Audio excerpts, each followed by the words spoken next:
بسم اللہ الرحمن الرحیم۔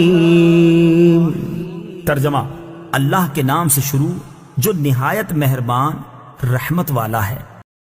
وَاسْتَعِینُوا بِالصَّبْرِ وَالصَّلَاةِ وَإِنَّهَا لَكَبِیرَةٌ إِلَّا عَلَى الْخَاشِعِینَ الَّذِینَ يَظُنُّونَ أَنَّهُم مُّلَاقُو رَبِّهِمْ وَأَنَّهُمْ إِلَيْهِ رَاجِعُونَ۔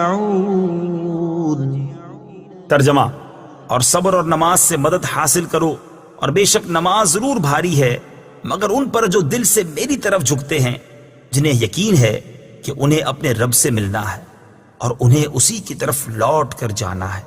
وَاسْتَعِینُوا بِالصَّبْرِ وَالصَّلَاةِ، اور صبر اور نماز سے مدد حاصل کرو۔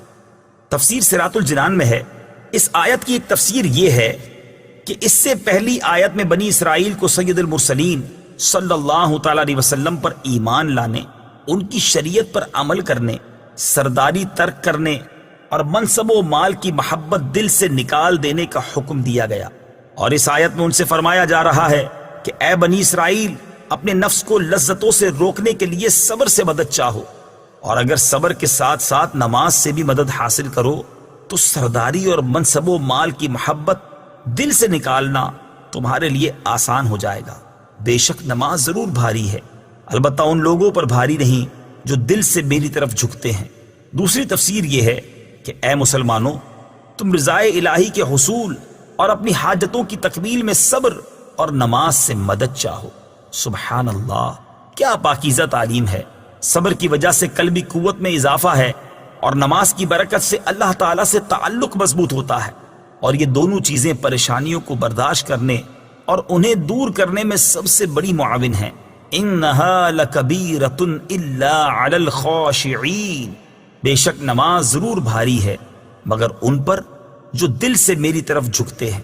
تفسیر صراط الجنان میں ہے، آیت کے اس حصے اور اس کے بعد والی آیت کا خلاصہ یہ ہے کہ گناہوں اور خواہشات سے بھرے ہوئے دلوں پر نماز بہت بوجھل ہوتی ہے، اور عشق و محبت الہی سے لبریز اور خوف خدا سے جھکے ہوئے دلوں پر نماز بوجھ نہیں بلکہ نماز ان کے لیے لذت و سرور اور روحانی و قلبی معراج کا سبب بنتی ہے۔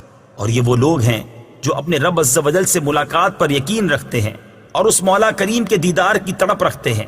اس میں بشارت ہے کہ آخرت میں مومنین کو دیدار الہی کی نعمت نصیب ہوگی، نیز اللہ تعالیٰ سے ملاقات اور اس کی طرف رجوع میں ترغیب و ترہیب دونوں ہیں، اور ان دونوں کو پیش نظر رکھنا نماز میں خشوع پیدا ہونے کا ذریعہ ہے۔ گویا نماز میں خشوع و خضوع قائم رکھنے کا حکم بھی دیا اور اس کے حصول کا طریقہ بھی بتا دیا۔